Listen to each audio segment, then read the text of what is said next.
الحمد لأهله والصلاة على أهلها أما بعد.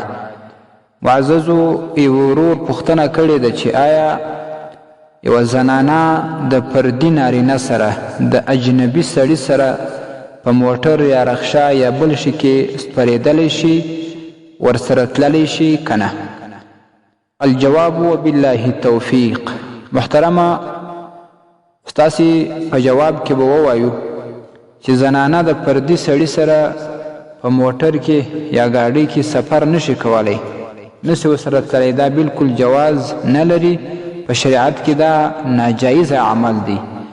او که چیرې یو سخت مشکل پیښ سي چې د هغه څخه چاره نه وي، نو بیا زنانه په حجاب او پرده کې د دې سخت ضرورت په وجه تللی شي، خو بغیر د ضرورته د پردي سړي سره په موټر یا ګاډۍ یا بل شي کې سپرېدل هیڅ جواز نه لري.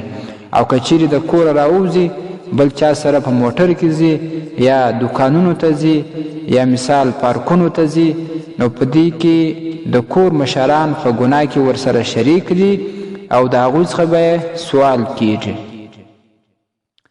حاشیة التحتوی علی الدر المختار، دا مسله لیکلې ده په اول جلد 484 صفحه کې، او همداشان عمدة القاری 14 جلد 209 صفحه، او همداشان فتاوی دارالعلوم زکریا 1 جلد 228 صفحه، او مسؤولیة المرأة اول جلد 40 صفحه. السلام علیکم ورحمة الله وبرکاته.